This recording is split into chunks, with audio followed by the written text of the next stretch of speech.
യേശുവേ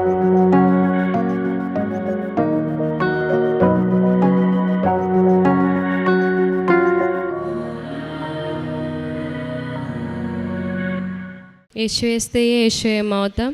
എൻ്റെ പേര് മേരി ഫ്രാൻസിസ്ക. ഞാൻ എറണാകുളം ജില്ലയിൽ നിന്ന് വരുന്നു. ഞാൻ ഉടമ്പടി എടുത്തത് കഴിഞ്ഞ വർഷം ഡിസംബർ 30 അതിനു മുമ്പ് തന്നെ മാതാവ് എനിക്ക് ഒരുപാട് അനുഗ്രഹങ്ങൾ തന്നിട്ടുണ്ട്. ആ അനുഗ്രഹങ്ങൾ പറയാനായിട്ടാണ് ഞാനിവിടെ വന്നിരിക്കുന്നത്. അതായത് 2019 എൻ്റെ വിവാഹം നടന്നത്, ഏപ്രിൽ മാസം 29. അങ്ങനെ വിവാഹം കഴിഞ്ഞ് എൻ്റെ ഹസ്ബൻഡ് ഖത്തറിലായിരുന്നു. ഞാൻ ഖത്തറിലേക്ക് പോകാനായിട്ട് ഇരിക്കുകയായിരുന്നു. ഞാനൊരു നേഴ്സാണ്. അങ്ങനെ ജൂലൈയിൽ ഞാൻ വിസിറ്റിംഗ് വിസയ്ക്ക് എൻ്റെ ഹസ്ബൻഡിൻ്റെ അടുത്തേക്ക് പോയി. അങ്ങനെ അവിടെ ചെന്ന് കഴിഞ്ഞിട്ട് ഒരു നേഴ്സായിരുന്നിട്ട് പോലും എനിക്ക് പല ഹോസ്പിറ്റലിലും പോയിട്ട് എനിക്ക് വിസ കിട്ടുന്നുണ്ടായിരുന്നില്ല. എല്ലാ ഇൻ്റർവ്യൂവും ഞാൻ പാസ്സാവുന്നുണ്ട്, പക്ഷെ അവർ പറയുന്നത് എനിക്ക് വിസയില്ല, അതുകൊണ്ട് എന്നെ എടുക്കാൻ പറ്റില്ല എന്നായിരുന്നു. അപ്പം ഞാൻ ഒത്തിരി വിഷമിച്ച് പ്രാർത്ഥിക്കുകയൊക്കെ ചെയ്യുമായിരുന്നു. അങ്ങനെ ഞാൻ ഒരു 3 മാസത്തോളം കണ്ടിന്യൂസ് ഇൻ്റർവ്യൂ പല ഹോസ്പിറ്റലും, അതായത് ക്ലിനിക്കുകളാണ് അവിടെ ഉള്ളത്, മെഡിക്കൽ സെൻറ്റേഴ്സിൽ കുറേ ഇൻ്റർവ്യൂ അറ്റൻഡ് ചെയ്തു. അങ്ങനെ അവസാനം എനിക്കൊരു ഡോക്ടർ വിസാം എന്ന് പറയുന്നൊരു പുള്ളിയുടെ ക്ലിനിക്കലിൽ ഇൻ്റർവ്യൂ അറ്റൻഡ് ചെയ്യുകയും പുള്ളി ഒരു ഇറാഖിയായിരുന്നു. എന്നോട് പറഞ്ഞു, ഇവിടെ വിസയുണ്ട്, നീ എൻ്റെ സ്പോൺസർഷിപ്പിലേക്ക് മാറണം, അങ്ങനെയാണെങ്കിൽ ഇവിടെ ജോലി ചെയ്യാം, ലൈസൻസും കിട്ടും, ഖത്തർ ലൈസൻസ്, നഴ്സിംഗ് ലൈസൻസ് ഒക്കെ കിട്ടും എന്ന് പറഞ്ഞു. അങ്ങനെ ഞാൻ അവിടെ ജോയിൻ ചെയ്യാൻ തീരുമാനിച്ചു. അപ്പോൾ ഞാൻ അവിടെ ഖത്തറിലുള്ള എൻ്റെ ഫ്രണ്ട്സിനോടൊക്കെ ചോദിച്ചു, ഇങ്ങനെ ജോയിൻ ചെയ്യണേ പ്രശ്നമുണ്ട്? അപ്പോൾ പറഞ്ഞു, ഇല്ല, ഇങ്ങനെയൊക്കെയാണ് എല്ലാവരും വർക്ക് ചെയ്യണേന്ന് പറഞ്ഞു. അങ്ങനെ ഞാൻ അവിടെ ജോയിൻ ചെയ്തു. ജനുവരിയിൽ എൻ്റെ വിസ അടിച്ചു, എനിക്ക് ലൈസൻസ് കിട്ടി, നഴ്സിംഗ് ലൈസൻസ്. അങ്ങനെ ഞാനവിടെ രജിസ്റ്റേർഡ് നേഴ്സായിട്ട് വർക്ക് ചെയ്യുകയാണ്. ആ മെഡിക്കൽ സെൻ്റർ എന്ന് പറഞ്ഞാൽ ഒരു ഡെർമറ്റോളജി ക്ലിനിക്കാണ്. ഡെർമറ്റോളജിക്ക് പ്രൊസീജിയറാണ് കൂടുതലും നടക്കുന്നത്, പ്ലാസ്റ്റിക് സർജറി അങ്ങനത്തെ പ്രൊസീജിയർ. അപ്പം ഞാൻ അവിടെ വർക്ക് ചെയ്തു. അങ്ങനെ മാർച്ചായി. 2020 2020 മാർച്ച് എന്ന് പറയുന്നത് കോവിഡ് ടൈമാണ്. നല്ല പീക്ക് ടൈമിലേക്ക് വന്നു കോവിഡ്. അങ്ങനെ ഖത്തറിൽ റമദാൻ ടൈം ആയപ്പോൾ തന്നെ അവർ എല്ലാ മെഡിക്കൽ സെൻറ്റേഴ്സും, അതായത് ഈ ഡെർമറ്റോളജി ക്ലിനിക്സ് എല്ലാം ക്ലോസ് ചെയ്യാൻ തീരുമാനിച്ചു. അങ്ങനെ ഞാൻ വർക്ക് ചെയ്യുന്ന അവിടെ നിന്ന് എനിക്ക് മെസ്സേജ് വന്നു, നമ്മുടെ ക്ലിനിക്ക് ക്ലോസ് ചെയ്യുവാണ്, ഒരു അടുത്ത ഇത് വരുന്നവരെ വർക്കിന് വരണ്ട എന്ന് പറഞ്ഞു. അങ്ങനെ അവർ ട്രാൻസ്പോർട്ടേഷൻ ഉണ്ടായിരുന്നു, ട്രാൻസ്പോർട്ടേഷനൊന്നും വിടുന്നുണ്ടായില്ല. അങ്ങനെ ഞാൻ വീട്ടിലൊരു 2 വീക്സ് ഇരുന്നു. അത് കഴിഞ്ഞ് ഒരു 2 വീക്സ് കഴിഞ്ഞപ്പോൾ എൻ്റെ സ്പോൺസറുടെ എനിക്ക് മെസ്സേജ് വന്നു, അതായത് നമ്മൾ ക്ലിനിക്ക് ഓപ്പൺ ചെയ്യുവാണ്, നിനക്ക് ഡ്യൂട്ടി ടൈമിംഗ് അയച്ചിട്ടുണ്ട്, ആ സ്കെഡ്യൂൾ ചെയ്തിരിക്കുന്ന പ്രകാരം നീ വരണം ഡ്യൂട്ടിക്ക്, നിനക്ക് ട്രാൻസ്പോർട്ടേഷൻ വരും എന്ന് പറഞ്ഞു. ഞാൻ സാധാരണ പോലെ ഡ്യൂട്ടിക്ക് പോയി. അങ്ങനെ ഡ്യൂട്ടിക്ക് പോയി. ഏപ്രിൽ 28 29 എൻ്റെ ഫസ്റ്റ് വെഡ്ഡിങ് ആനിവേഴ്സറി ആണ്. 29 ഞാൻ ലീവ് അപ്ലൈ ചെയ്തിരിക്കുകയാണ്.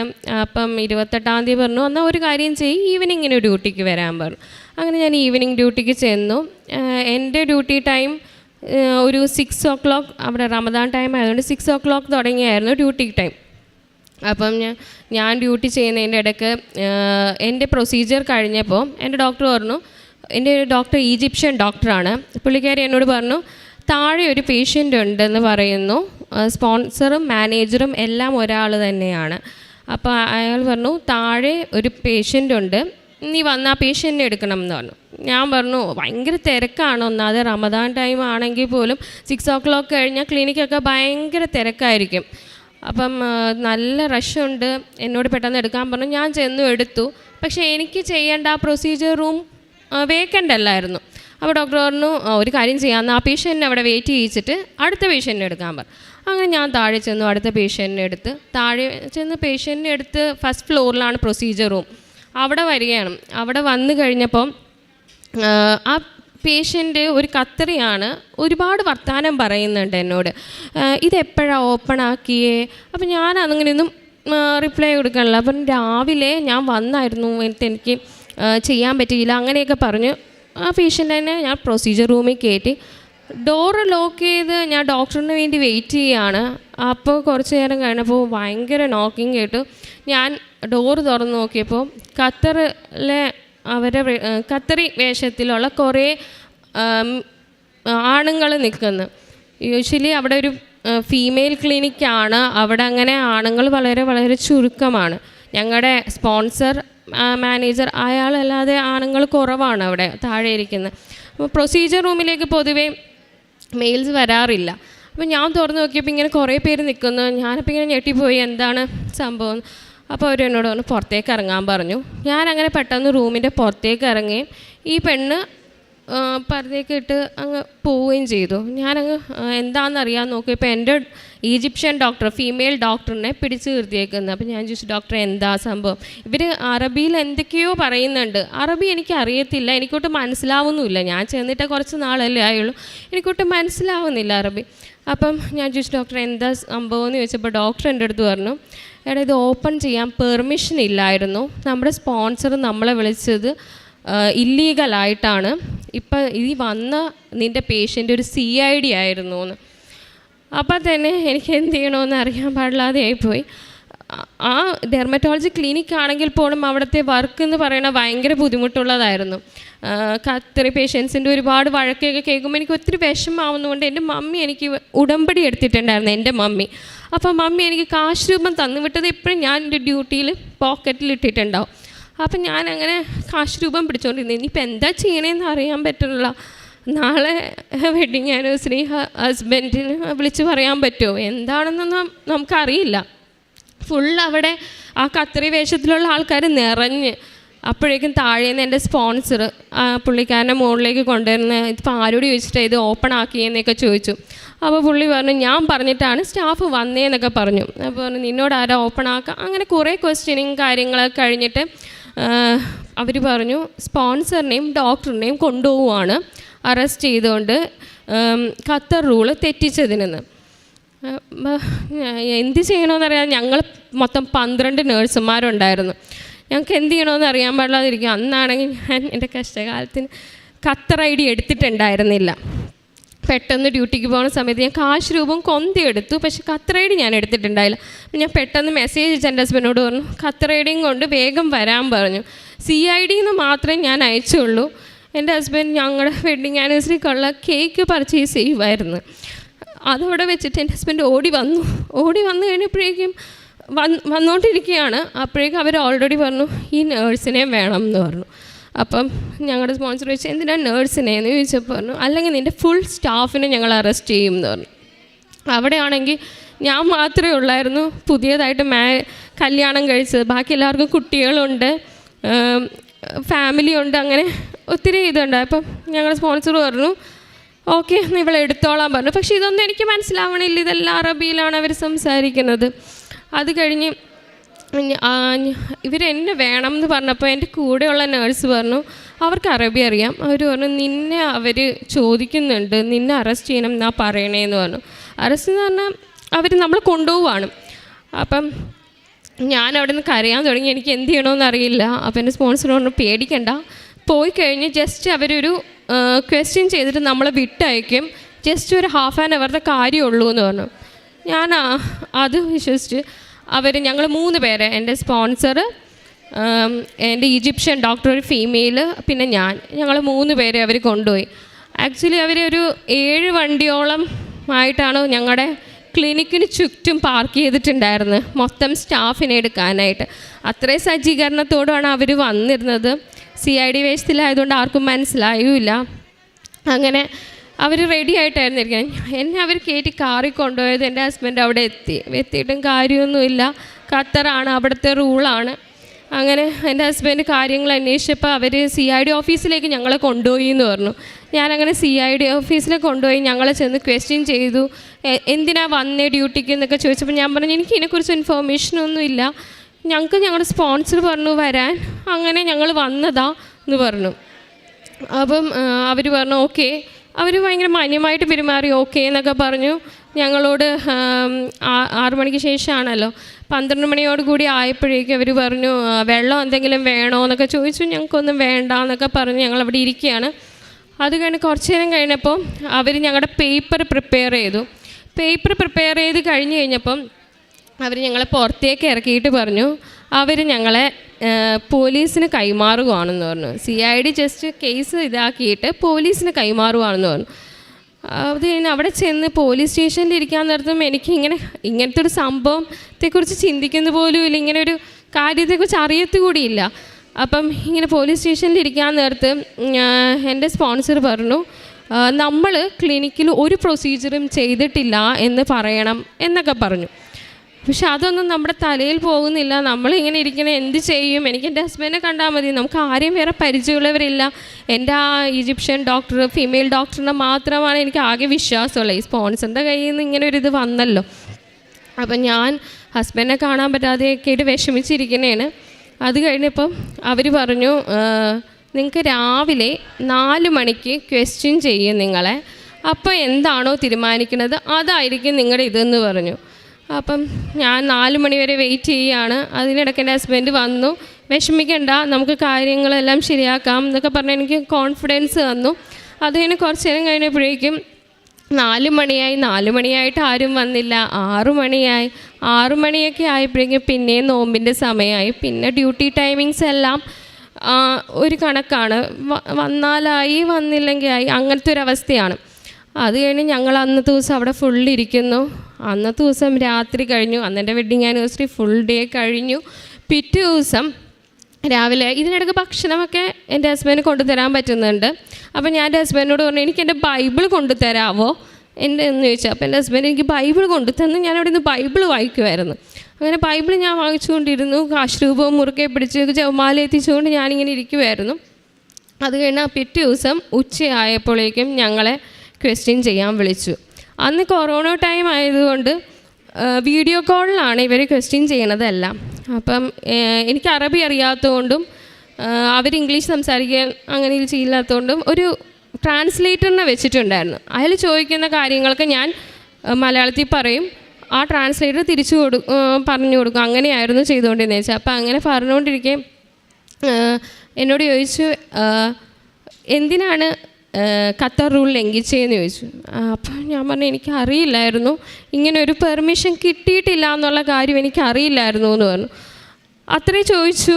അത് കഴിഞ്ഞ് അവരെന്നെ വിട്ടു. അതിന് കുറച്ച് അന്നത്തെ ദിവസം രാത്രി രണ്ടാമത്തെ ദിവസം രാത്രിയും പോലീസ് സ്റ്റേഷനിൽ ഞങ്ങൾ ഇരിക്കുകയാണ്. അതിന് പിറ്റേ ദിവസം രാവിലെ അവർ പറഞ്ഞു, നിങ്ങളെ ഞങ്ങൾ ഖത്തറിലെ ജയിലിലേക്ക്, ഫീമെയിൽ ജയിലിലേക്ക് മാറ്റുവാണ്, നിങ്ങളുടെ കേസിന് തെളിയണോടം വരെ അവിടെ ആയിരിക്കുമെന്ന് പറഞ്ഞു. അപ്പോൾ എനിക്ക് ആകെ വിഷമായി. ഇനിയിപ്പോൾ എന്ത് ചെയ്യുമെന്നറിയില്ല. ഇത്രയും ദിവസം ഹസ്ബൻഡ് അറ്റ്ലീസ്റ്റ് കാണാനെങ്കിലും പറ്റും, ഇനിയിപ്പോൾ ഉള്ള സന്ദർഭം എങ്ങനെയാണെന്ന് നമുക്കറിയില്ല. പക്ഷെ ഞാൻ കോൺഫിഡൻസ് കളയാൻ ഞാൻ എൻ്റെ ഹസ്ബൻഡിനോട് പറഞ്ഞു, ധൈര്യമായിട്ടിരിക്കുക, നമുക്ക് എന്തെങ്കിലും ചെയ്യാൻ പറ്റുമെന്ന് ഞാൻ എൻ്റെ ഹസ്ബൻഡിനോട് പറഞ്ഞു. അങ്ങനെ അവർ ഞങ്ങളെ പോലീസിൻ്റെ വണ്ടിക്കകത്ത് കയറ്റിക്കൊണ്ട് പോകാൻ, നല്ല ചൂടും അവർ AC ഒന്നും ഇല്ലാത്തൊരു എന്താ പറയുക, ഒരു അടച്ചുപൂട്ടിയൊരു, നമ്മുടെ ഇവിടുത്തെ വണ്ടി പോലെയൊന്നുമല്ല, അടച്ചുപൂട്ടിയൊരു വണ്ടിയിലാണ് കൊണ്ടുപോകുന്നത്. നല്ല ചൂടത്തിങ്ങനെ വേർത്തൊലിച്ച് പുഴുങ്ങി നമ്മളവിടെ എത്തിച്ച് അതിൻ്റെ അകത്ത് കയറുമ്പോഴേക്കുള്ള ഫോർമാലിറ്റീസ് എന്ന് പറഞ്ഞാൽ ശരിക്കും ഒന്ന് പറഞ്ഞറിയിക്കാൻ പറ്റാത്ത അവസ്ഥയാണ്. നമ്മളതിൻ്റെ അത് കയറി നമ്മുടെ ഫോണും സാധനങ്ങളും എല്ലാം പിടിച്ച് വെക്കുന്നു. ആകെ എനിക്ക് ബൈബിളും എൻ്റെ ബ്ലാങ്കറ്റും എൻ്റെ കൊന്തി അവരെനിക്ക് അനുവദിച്ചു, പിന്നെ എൻ്റെ ഡ്രസ്സും. അങ്ങനെ ഞാൻ അകത്ത് കയറിയിരുന്നു. അപ്പോൾ ഫസ്റ്റ് ഞങ്ങൾക്ക് കൊറോണ ടെസ്റ്റ് ഉണ്ടായിരുന്നു. കൊറോണ ടെസ്റ്റ് കഴിഞ്ഞിട്ട് ഞങ്ങളെ സാധാരണ ആൾക്കാരുടെ അതിലേക്ക് മാറ്റുള്ളായിരുന്നു. അതുവരെ ഞാനും ഡോക്ടറും പ്രത്യേക ഒരു മുറിയിലാണ്. ആ സമയം കൊറോണ പീക്ക് ടൈം ആയതുകൊണ്ട്. അപ്പം ഞങ്ങൾ അവിടെ നിന്ന് പ്രാർത്ഥിക്കുകയാണ്. അങ്ങനെ ഞങ്ങളുടെ റിസൾട്ട് വന്ന് ഞങ്ങൾ അങ്ങോട്ട് മാറ്റാൻ വേണ്ടി പോവാം. അപ്പം ഞങ്ങളെയൊക്കെ ഇങ്ങനെ ബംഗ്ലാദേശും പാകിസ്ഥാൻ അങ്ങനെയുള്ള ഇവിടുത്തെ കുറേ കുറ്റം ചെയ്ത ആൾക്കാരിങ്ങനെ റെഡിയായിട്ട് നിൽക്കുക, റാഗിങ് പോലെ ഇങ്ങനെ. ആ ഒരു അവസ്ഥയിൽ ഞാൻ ഇനി എന്ത് ചെയ്യും, എൻ്റെ ദൈവമേ, അങ്ങോട്ട് ചെല്ലണം, ഓർക്കാനും കൂടി വയ്യ എന്ന് പറഞ്ഞ് ഞാൻ വിഷമിച്ചിരിക്കുകയാണ്. ഡോക്ടർ, എൻ്റെ കൂടെയുള്ള ഈജിപ്ഷ്യൻ ഡോക്ടർ ഭയങ്കര സപ്പോർട്ടീവായിട്ടുള്ള ഒരു ലേഡിയായിരുന്നു. അവർ എന്നോട് പറഞ്ഞു, പേടിക്കണ്ട മേരി, നമുക്ക് സംസാരിച്ച് നോക്കാം അവരുടെ അടുത്തെന്ന് പറഞ്ഞു. കാരണം ഒരു കാരണവശാലും ഇവർക്ക് ഖത്തറികൾക്ക് അല്ലെങ്കിൽ അറബ്സിന് കൊടുക്കുന്ന പ്രയോറിറ്റി നമുക്ക് ഒരിക്കലും കിട്ടില്ല. കാരണം ബംഗ്ലാദേശ്, പാകിസ്ഥാൻ, ശ്രീലങ്കയൊക്കെ അവർ വേറൊരു രീതിയിലാണ് കണക്കാക്കുന്നത്. അപ്പം അങ്ങനെ ബംഗ്ലാദേശ് ആൾക്കാരൊക്കെ ഇങ്ങനെ വെയിറ്റ് ചെയ്ത് നിൽക്കുവാണ് വരുമ്പോൾ എന്താന്ന്. അപ്പം ഞാൻ ഇങ്ങനെ വിഷമിച്ച് ഞാൻ കാശ് രൂപവും പിടിച്ചിങ്ങനെ പ്രാർത്ഥിക്കുവാണ്. അപ്പം ഡോക്ടർ പോയി സംസാരിച്ചു. അങ്ങനെ ഡോക്ടർ പോയി സംസാരിക്കുന്നതിനിടയ്ക്ക് അവരെന്നോട് പറഞ്ഞു ഇറങ്ങാൻ പറഞ്ഞു ഈ റൂമിൽ നിന്ന്, നിങ്ങൾക്കുള്ളത് അവിടെയാണ്, അങ്ങോട്ട് പോകണം എന്ന് പറഞ്ഞു. അങ്ങനെ ഞാൻ എൻ്റെ ബാഗും സാധനങ്ങളൊക്കെ എടുത്ത് ബ്ലാങ്കറ്റും ഒക്കെ എടുത്ത് അങ്ങോട്ട് പോവുകയാണ്. അങ്ങോട്ട് പോയിക്കൊണ്ടിരിക്കുമ്പോൾ എനിക്ക് പെട്ടെന്ന് ഡോക്ടർ എന്നെ വന്ന് വിളിച്ചിട്ട് പറഞ്ഞു, മേരി ഇവിടെയല്ല, നമുക്ക് വേറെ സ്ഥലമുണ്ട്, ബാ എന്ന് പറഞ്ഞു. അങ്ങനെ ഞാൻ ചെന്നപ്പോൾ ശരിക്കും അത്ഭുതം എന്ന് പറഞ്ഞിട്ട് അങ്ങനെ ആർക്കും കൊടുക്കാറില്ല എന്നാണ് പറയുന്നത്. എനിക്ക് കത്രികളുടെ ആ ഒരു സ്ഥലത്ത് തന്നെ ഞാനും ഡോക്ടറും കത്രികളും മാത്രമുള്ള ഒരു സ്ഥലത്ത് എനിക്ക് കിട്ടി. എന്നുവെച്ചാൽ ഒരാൾക്കും അങ്ങോട്ട് കടന്നു വരികയും നമ്മളൊന്ന് വേദനിപ്പിക്കുകയും അങ്ങനെയൊന്നും ചെയ്യാൻ പറ്റാത്തൊരവസ്ഥയിലേക്ക്. അപ്പം എനിക്ക് ഒത്തിരി സന്തോഷമായി, മാതാവിൻ്റെ കൂടെയുണ്ട്, അല്ലെങ്കിൽ എനിക്ക് അങ്ങനത്തെ ഒരു സാഹചര്യം കിട്ടില്ലല്ലോ എന്ന് ഓർത്തു. അങ്ങനെ പിറ്റേ ദിവസം രണ്ടാമത്തെ ക്വസ്റ്റ്യനിങ്ങിന് ഞങ്ങളെ വിളിച്ചു. ഞങ്ങൾ 11:30 തൊട്ടെങ്കിൽ റെഡി ആയിട്ട് നിൽക്കുക, അവിടെ വെയിറ്റ് ചെയ്തിരിക്കുക, ക്വസ്റ്റ്യൻ ചെയ്യാൻ ഇപ്പോൾ വരും, ഞങ്ങളെ വിളിപ്പിക്കും വീഡിയോ കോളിലെന്ന് വിചാരിച്ച്. ഒരു 2, 2:30, 3 മണിയായിട്ട് ഞങ്ങളെ വിളിക്കണില്ല. അവസാനം ഡോക്ടർ പോയി ചോദിച്ചപ്പോൾ പറഞ്ഞു നിങ്ങളിപ്പോൾ വിളിക്കും എന്ന് പറഞ്ഞു. അങ്ങനെ ഞങ്ങളോട് വിളിപ്പിച്ചു. അവരിപ്പോഴും സെയിം തന്നെ ചോദിക്കുന്നു, നിങ്ങൾ ഇനി ഖത്തർ റൂൾ ലംഘിക്കോ എന്നാണ് ചോദിച്ചത്. ഞാൻ പറഞ്ഞു ഇല്ല, ഇനി ഒരിക്കലും അങ്ങനെ ചെയ്യില്ല എന്ന് പറഞ്ഞു. ചെയ്ത് തെറ്റാണെന്ന് ബോധ്യമുണ്ടോ എന്ന് ചോദിച്ചു. ഞാൻ പറഞ്ഞു ആന്ന് പറഞ്ഞു.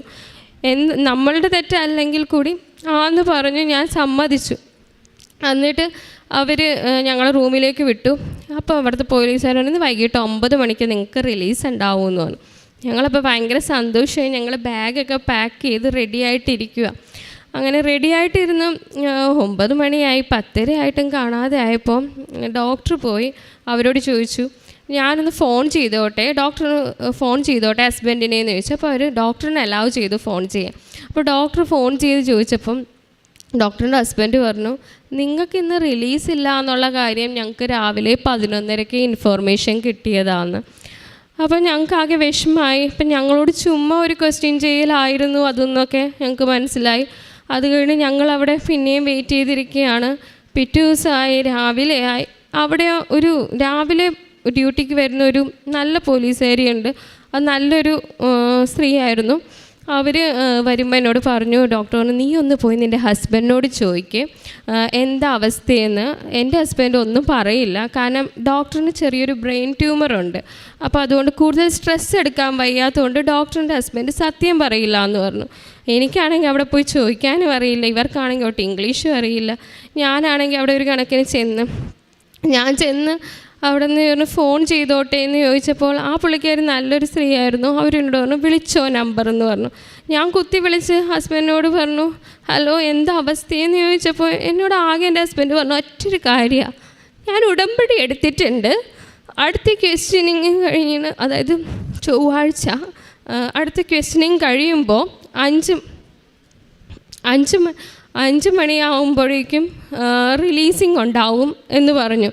അപ്പം ഞാൻ പറഞ്ഞു ഓക്കെ എന്ന് പറഞ്ഞു. അപ്പോഴേക്കും ടൈം കഴിഞ്ഞു, ഫോൺ കട്ടായി, ഞാൻ തിരിച്ചു പോന്നു. അപ്പം എനിക്ക് നല്ല സമാധാനമായി. സത്യം പറഞ്ഞെങ്കിൽ നല്ല വിശ്വാസം. ഞാൻ തിരിച്ചു പോന്നപ്പോൾ എനിക്ക് മനസ്സിലായി എൻ്റെ ഹസ്ബൻഡ് ഒരു ഓർത്തഡോക്സ് സഭ വിശ്വാസിയാണ്. അപ്പം മാതാവ് എൻ്റെ ഹസ്ബൻഡിനെ കൂടുതൽ ഈശോയിലേക്ക് അടുപ്പിക്കാനായിരിക്കും ഇങ്ങനെ ഒരു സംഭവം എനിക്കുണ്ടായതെന്ന് ഞാൻ വിചാരിച്ച് ഞാൻ വന്ന് സുഖമായിട്ട് കിടന്ന് ഉറങ്ങി. അപ്പം ഞാൻ ഉറങ്ങി എണീറ്റപ്പോൾ ഡോക്ടറിനോട് ചോദിച്ചു നിനക്ക് എങ്ങനെ ഉറങ്ങാൻ പറ്റണമെന്ന് ചോദിച്ചു. ഞാൻ പറഞ്ഞു എനിക്ക് ഉറങ്ങാൻ പറ്റും, കാരണം എൻ്റെ ഹസ്ബൻഡ് അതുപോലെ എനിക്ക് വേണ്ടി പ്രേ ചെയ്യുന്നുണ്ടെന്ന് പറഞ്ഞു. അങ്ങനെ രാത്രി 9 മണിയായി. അവർ ഞങ്ങളോട് പറഞ്ഞു നാളെ രാവിലെ 9 മണിക്കാണ് നിങ്ങളുടെ ഹിയറിംഗ്, റെഡി ആയിട്ടിരുന്നോളണം, ക്യാപ്റ്റൻ വരും, ക്യാപ്റ്റൻ അധികം സമയം ഇരിക്കത്തൊന്നുമില്ല, പെട്ടെന്ന് നിങ്ങൾ പ്രിപ്പയർ ആയിരിക്കണം എന്ന് പറഞ്ഞു. ഞങ്ങൾ രാത്രി ഉറങ്ങിയിട്ടില്ല, ഫുൾ പ്രാർത്ഥിക്കുകയാണ്. രാവിലെ 9 മണിയായിട്ട് ഞങ്ങൾക്ക് വിളി വരുന്നില്ല. ഒരു 9:15 ആയപ്പോൾ വിളിച്ചിട്ട് പറഞ്ഞു ഇന്ന് നിങ്ങളുടെ ഹിയറിംഗ് രാത്രി 9 മണിക്കാണെന്ന് പറഞ്ഞു. രാത്രി 9 മണിക്ക് ഹിയറിംഗ് എന്ന് പറഞ്ഞാൽ അത് നടക്കുക വളരെ ഇമ്പോസിബിളായിട്ടുള്ള കാര്യമാണ്. കാരണം അവിടെ ഒന്നാമത് റമദാൻ ടൈം, നോമ്പ് മുറിക്കുന്ന സമയം, അങ്ങനത്തെ കുറേ കാര്യങ്ങൾ. ഞങ്ങൾക്കപ്പോൾ ഡോക്ടർ പറഞ്ഞു നമ്മൾ പെട്ടുമേരി, ഇനി നമുക്ക് രക്ഷയില്ല എന്ന് പറഞ്ഞു. അപ്പോൾ പക്ഷേ എനിക്ക് നല്ല കോൺഫിഡൻസ് ഉണ്ടായിരുന്നു, എന്നെ മാതാവ് കൈവിടില്ല എന്നുള്ള ഒറ്റ കോൺഫിഡൻസിൽ ഞാനിങ്ങനെ ഇരുന്നു, ഇല്ല ഡോക്ടർ നമ്മൾ ഇന്ന് ഇറങ്ങും എന്ന് പറഞ്ഞു. അങ്ങനെ അത് കഴിഞ്ഞപ്പോൾ എൻ്റെ ഡോക്ടർ പറഞ്ഞു നീ ഒന്ന് പോയി ഹസ്ബൻഡിനെ ഒന്നുകൂടി വിളിച്ച് ചോദിക്കുക എന്താണ് അവസ്ഥയെന്ന് അറിയാമല്ലോ എന്നാണ്. അങ്ങനെ 11:30 ആയപ്പോൾ ഞാൻ ട്യൂസ്ഡേ 11:30 എൻ്റെ ഹസ്ബൻഡിനെ വിളിച്ചു. ഞാൻ എൻ്റെ ഹസ്ബൻഡിനെ വിളിച്ചപ്പോൾ എൻ്റെ ഹസ്ബൻഡ് പറഞ്ഞ ഒരു കാര്യമാണ്, എൻ്റെ റിലീസിങ് ഓർഡർ പുള്ളിയുടെ കയ്യിൽ അപ്പം കിട്ടിയിട്ടുണ്ട്. ആ റിലീസിങ് ഓർഡറും കൊണ്ട് നേരെ വരുവാണ് ജയിലിലേക്ക്, വിഷമിക്കേണ്ട, ഇപ്പം തന്നെ റിലീസാവുമെന്ന് പറഞ്ഞു. അങ്ങനെ ഞാൻ ആ ഒരു വിശ്വാസത്തിലിരുന്ന് എല്ലാം റെഡിയാക്കി വെച്ചു. ഇവിടേക്ക് വിളിച്ച് പ്രയർ റിക്വസ്റ്റ് പറഞ്ഞപ്പോൾ എൻ്റെ ഹസ്ബൻഡിനോട് പറഞ്ഞ ടൈം 5 o'clock എന്ന് പറഞ്ഞായിരുന്നു. ആ 3 o'clock ഞാൻ റിലീസാവുകയും 5 o'clock ഞാൻ എൻ്റെ വീട്ടിൽ വന്ന് തിരി കത്തിച്ച് പ്രത്യക്ഷീകരണ പ്രാർത്ഥന എനിക്ക് ചൊല്ലാൻ പറ്റുകയും ചെയ്തു. അത്രയും വലിയൊരു അനുഗ്രഹം എനിക്ക് അമ്മ മാതാവ് നൽകി. കാരണം റിലീസിങ് നടക്കില്ല എന്നവർ പറഞ്ഞ ദിവസം 5 മണിക്ക് ഞാൻ റിലീസായി. അങ്ങനെ ഒരു വലിയ അനുഗ്രഹം അതെനിക്ക് തന്നു. അതുകൂടാതെ തന്നെ എനിക്ക് OET ഞാൻ പ്രിപ്പയർ ചെയ്യുന്നുണ്ടായിരുന്നു. ഞാനൊരു ഇംഗ്ലീഷ് കോൺവെൻറ്റ് സ്കൂളിൽ പഠിച്ചുകൊണ്ട് ചെറിയൊരു കോൺഫിഡൻസ് എനിക്ക് നല്ല രീതിയിലുണ്ടായിരുന്നു, എനിക്ക് കിട്ടും എന്നുള്ളത്. അങ്ങനെ ഞാൻ ഒരു 3-4 മാസം തറവായിട്ടിരുന്ന് പഠിച്ച് എക്സാമിന് പോയി. അപ്പോൾ ഞാൻ ഉടമ്പടി എടുത്തിട്ടുണ്ടായിരുന്നു. പക്ഷേ എനിക്ക് സൺഡേയിൽ കുർബാനയൊക്കെ ചിലപ്പോൾ മിസ്സായിട്ട്, കാരണം ഞാൻ പഠിക്കാൻ കുറച്ച് ടൈം കൂടുതൽ കൊടുത്ത് അങ്ങനെ മിസ്സായിട്ടൊക്കെ ഉണ്ടായി. അപ്പം ഞാൻ എക്സാം എഴുതി. January 14th ഞാൻ എക്സാം എഴുതിയത്. January 14th എനിക്ക് എക്സാം എഴുതിയപ്പോൾ എനിക്ക് ലിസ്ണിങ് എനിക്ക് ഇപ്പോഴുള്ള വിഷയമാണ്. പക്ഷേ എനിക്ക് ആ മൊഡ്യൂള് അവിടെ ചെന്ന് എനിക്ക് ഫുൾ ആൻസർ കിട്ടി. പക്ഷെ ഞാൻ എഴുതുന്നത് ഭയങ്കര ഫാസ്റ്റിൽ എഴുതുന്നുണ്ട്, ഒട്ടും ലെജിബിൾ അല്ല. അപ്പം ഞാൻ ഏറ്റവും അവസാനം 2 മിനിറ്റിൽ എഴുതാമെന്ന് ഓർത്തിരുന്നേച്ചു. പക്ഷെ ഞാൻ അതെല്ലാം കഴിഞ്ഞ് വായിച്ച് കഴിഞ്ഞപ്പോഴേക്കും അവർ പറഞ്ഞു ടൈം എൻഡായി, ക്ലോസ് ചെയ്യാൻ പറഞ്ഞു ബുക്ക്ലെറ്റ്. അപ്പോൾ തന്നെ എൻ്റെ ഫസ്റ്റ് മൊഡ്യൂളാണ് ലിസ്ണിങ്, പിന്നെ വരുന്നത് റീഡിങ്, റൈറ്റിംഗ്, സ്പീക്കിംഗ്. അങ്ങനെ എനിക്കെൻ്റെ കോൺഫിഡൻസ് മൊത്തം പോയി. ആ എക്സാമിന് എനിക്ക് ആകെ ഇതായി. റിസൾട്ട് വന്നപ്പോൾ 350 വേണ്ടതിന് എനിക്ക് 340 ആയിപ്പോയി. അപ്പോൾ എനിക്ക് ഒത്തിരി വിഷമമായി. പക്ഷേ മാതാവ് എന്നെ കൈവിട്ടിട്ടില്ല, എന്തായാലും 340 നിർത്തിയേക്കുന്നത്. അപ്പോൾ എൻ്റെ കുറ്റം കൊണ്ടാണെന്ന് എനിക്ക് മനസ്സിലായി. അപ്പോൾ പിന്നെ ഞാൻ പ്രയർ ഒന്നും മുടക്കിയില്ല. എല്ലാ ദിവസവും ബൈബിൾ ഞാൻ പണ്ട് വായന മുടക്കില്ലായിരുന്നു, ബൈബിൾ വായിച്ചു. അതിന് മുന്നേ ഞാൻ പഠിക്കുന്നതിന് മുന്നേ ബൈബിൾ വായിക്കുകയും ബൈബിൾ എഴുതുകയും ചെയ്യുമായിരുന്നു. യെശയ്യാ 45:2-3 ഞാൻ എഴുതും, ഒരു 25 വട്ടമെങ്കിലും എഴുതും. അതിനുശേഷം ഞാൻ ഏതെങ്കിലും ഒരു ബൈബിൾ വേർഡ്സ് എഴുതിയിട്ട് അതിൻ്റെ താഴെ എനിക്ക് അന്ന് കിട്ടിയ സ്കോറുകളെല്ലാം എഴുതി ഞാൻ മാതാവിന് സമർപ്പിക്കുമായിരുന്നു. അങ്ങനെ ഞാൻ പ്രാർത്ഥിച്ച് ഒരുങ്ങി. ഈ പ്രാവശ്യം March 11th ഞാൻ എക്സാം എഴുതി. ഞാനിവിടെ വന്നു, അച്ഛൻ്റെ അടുത്ത് ബ്ലെസ്സിങ്സ് ഒക്കെ മേടിച്ച് കാശ് രൂപവും വാങ്ങിയാൽ പോയി ഞാനിവിടെ വന്നപ്പോൾ ഞാൻ അമ്മയുടെ കാൽക്കൽ വീണ് ഞാൻ പറഞ്ഞു, അമ്മ ഞാൻ പോവാ, ഏറ്റെടുത്തോളണം കേട്ടോ എന്ന് പറഞ്ഞു. എന്നിട്ട് ഞാനവിടെ ചെന്ന് എക്സാം ഹാളിൽ ചെന്നപ്പോൾ എനിക്ക് ഭയങ്കര കോൺഫിഡൻസ്, എൻ്റെ കയ്യിൽ കാശ് രൂപമുണ്ട്, അമ്മയുണ്ട് കൂടെ എന്നുള്ള ഒറ്റ കോൺഫിഡൻസിൽ ഞാനിരിക്കുക. ഞാൻ എക്സാം വന്നു, ലിസ്ണിങ് വന്നു. കഴിഞ്ഞ പ്രാവശ്യത്തെ ലിസ്ണിങ്ങിനേക്കാളും ടഫായിരുന്നു എനിക്ക്. അപ്പം ഞാൻ അത് വേഗം എഴുതാൻ ശ്രമിച്ചു. പെട്ടെന്ന് തന്നെ കഴിഞ്ഞ പ്രാവശ്യത്തെ പോലെ പറ്റാതിരിക്കാൻ വേഗം എഴുതി. റീഡിങ്ങും കഴിഞ്ഞു, സ്പീക്കിങ്ങും കഴിഞ്ഞു, എല്ലാം കഴിഞ്ഞ് ഞാൻ വീട്ടിൽ വന്നു. ഞാൻ റീഡിങ് ചെയ്യുമ്പോൾ എനിക്കാണെങ്കിൽ റീഡിങ്ങിന് ഭയങ്കര ബുദ്ധിമുട്ടുള്ള മൊഡ്യൂളാണ്. ഞാൻ ഓപ്ഷൻസ് വരുമ്പോൾ അവിടെ ഞാൻ ഈ കാശ് രൂപം വെച്ചിട്ട് ഞാൻ പറയും അമ്മയോട്, അമ്മ ഞാൻ ഇത് കർപ്പിക്കുവാ കേട്ടോ, ഒന്ന് നോക്കിക്കോണേ എന്ന് പറഞ്ഞിട്ട് ഞാനതെല്ലാം കർപ്പിച്ചങ്ങ് വിട്ടു.